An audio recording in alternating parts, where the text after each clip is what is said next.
to another vlog! It's gonna be a boring weekend. I went out with my friend. Insert ko dito yung photo niya. Parang naalala ko before. Sila yung mga first na mga tao na nakatuklas ng vlog ko. That time, I wasn't really vocal about it.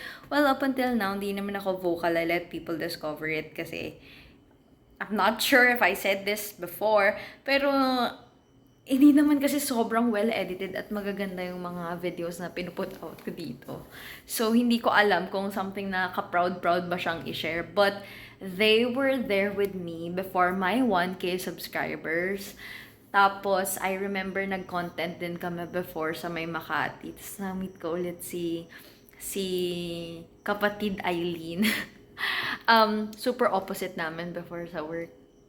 Talagang hindi ko inaakala na magiging good friends kami. And that's the kind of friendship that I really like.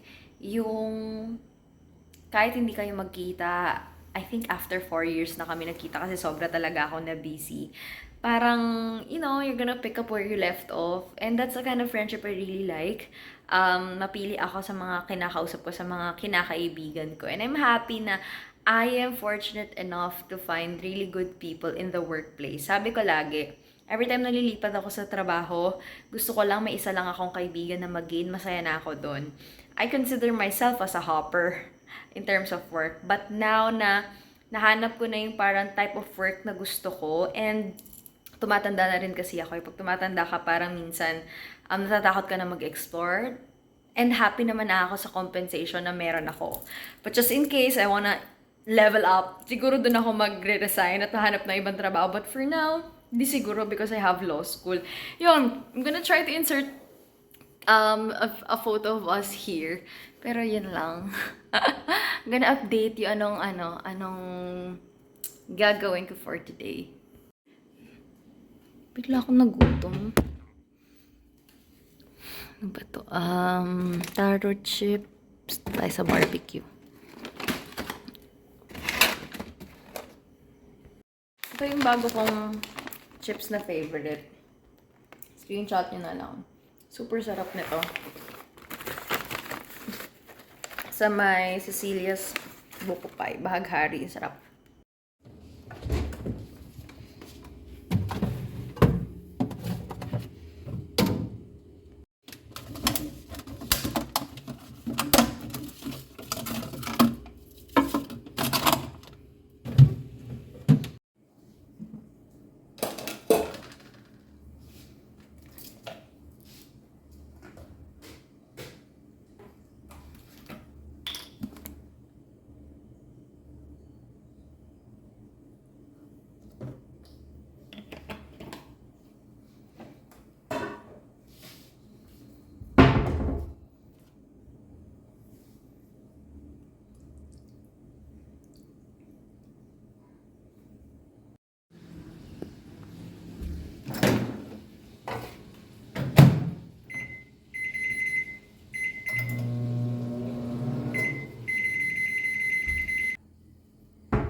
Ang tagal na nito sa ref ko. Hindi ko lang kakainin.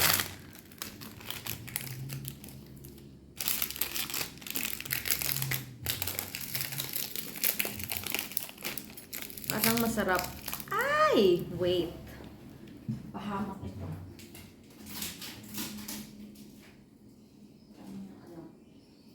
Yan.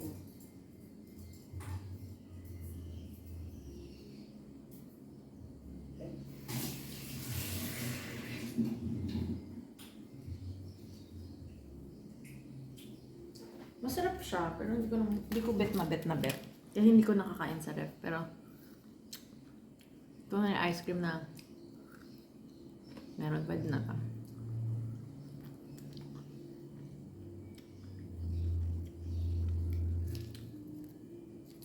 Super chill ng days ko lately. And,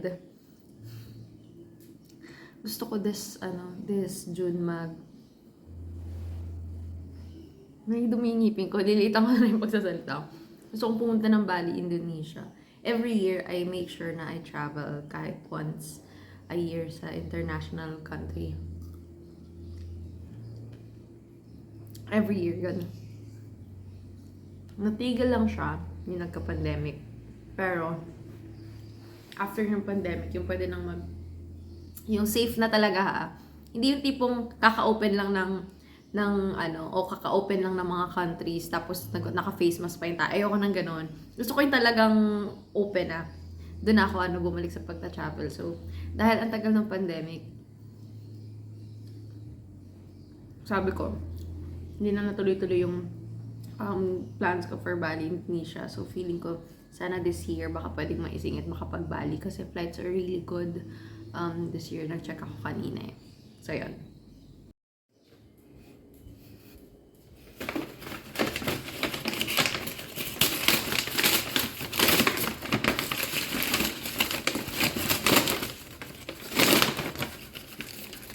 Said no ice. Yay.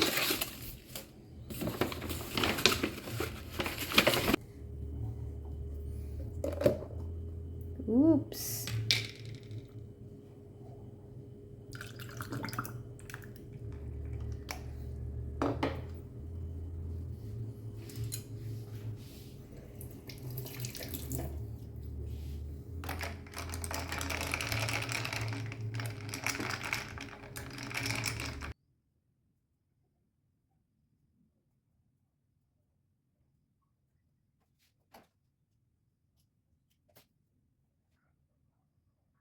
Share ko lang. I'm currently doing my journal. Nag-journaling tayo at the moment. I love doing this every weekend, pero hindi lagi Hindi lagi. Like, once or twice a month ako nagaganto. Minsan hindi, minsan oo. So, for January and Feb, I really took a time to do the things na hindi ko nagawa nung 2023 because there's a lot of things na kailangan kong gawin for work, ganyan. So, ngayon ko lang siya talaga, yung kumbaga parang yung mga resolution ko, the things that I planned out for the year, hindi ko siya nagawa ng January, Feb kasi talaga naghabol. Dami kong tinapos nun na work-related nung January tsaka Feb. Tsaka inayos ko rin yung I gave time para huminga ako, parang ganun. So now, I'm back to journaling. So nilista ko dito yung mga places na visit ko. Alam nyo, may mga tao kasing meron silang specific goal.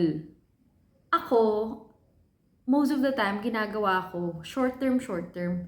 Kasi mas pangmatagalan yung goal, mas lalong di mo siya na-achieve. Kunyari sabihin mo, after 10 years, ganito, that may bahay na ako, that, ganyan. Ako nilalagay ko lahat sila sa short-term goals. Tapos, nare-realize ko, mas mabilis ko silang na-achieve. So, nilagay ko dito, like, I cross this out, itong part na to, kinross out ko na. So, may paganyan pa ako. 2024 targets. Yan. Para kang, parang ginagawa mong ahente yung sarili mo para sa sarili mong goals. So, I crossed out this page already because it's no longer relevant to me. Kasi yung 2023, na ako naglilista na ako dyan para may ninonote na ako. So, may as of date ako lagi na nilalagay. As of March 2024. So, nilista ko dyan yung goals ko. Tapos, yung mga I love to travel eh. Yun na yung breather ko. Kasi normal na gusto mo ng mga material na bagay because I need to be presentable for work at ako din mismo. Maarte akong tao sa katawan ko talaga. So, hindi ko na sinasama yung mga material stuff na gusto ko. Kasi usually, if I like something, talagang nagtitipid ako para mabili siya. So, mga nilalagay ko dito, countries that I visited, countries that I plan to visit, mga ganyan. Tapos, ano yan, may international by domestic. Happy ako kasi in terms of local flights, sobrang swerte ko sa current work ko. Pinag-pray ko to before na sabi ko, kailan kaya ako magkakaroon ng trabaho na makaka-travel ako madalas.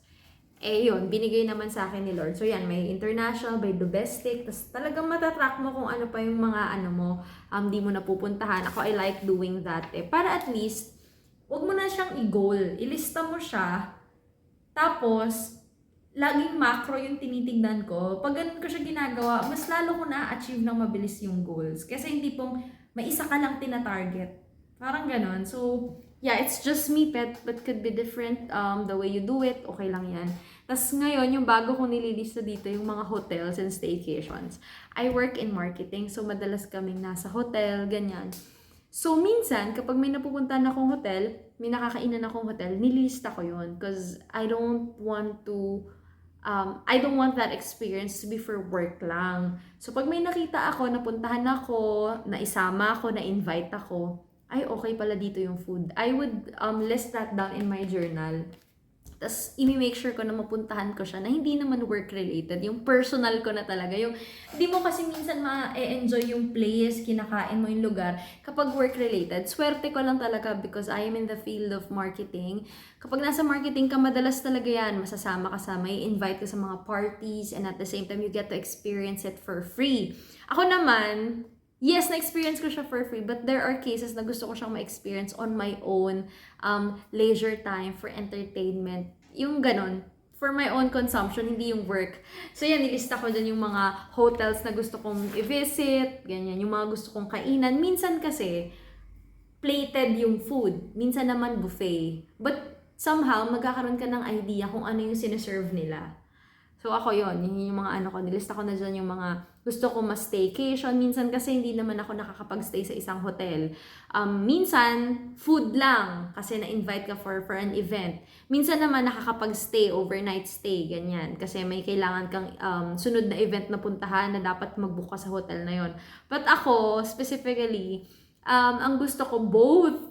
Gusto ko yung maranasan ko yung amenities ng mismong hotel, staycation talaga, and yung buffet na sinaserve nila. Cause, ewan ko, kasi I really like eating food. Hindi ako yung tipong, habang bata ako, gusto ko makain ko yung mga different cuisines. Gusto ko yun. Gusto ko yung experience na for myself. So yan, bago yan sa listahan. Kasi before, international countries lang. Tapos nabigyan ako ng chance to travel locally kasi nga for work na isasabay ko so mas nakakatipid. Ngayon naman yung sa mga hotel era, staycation era naman yung nilagay ko. Tsaka yung mga areas na gusto kong kainan na mga specific hotels. Kasi pwede namang staycation lang, overnight stay. Tapos pwede naman lunch some other time doon kakakain. Just want to be familiarized with those lang. Ayun, tapos next ko niyan, mga concerts, mga gusto kong ma-experience na talaga na in life. You know, I'm just trying to be good to myself. Yun yung ano ko. Glow up year ko on 2024. I want yung peace, I want yung quiet. Gusto ko yung hindi minamadali yung mga bagay. Just trying to be good to myself. Ang dami ko na sinabi. Anyway, you get the whole idea. Yun naman yung sinasabi ko.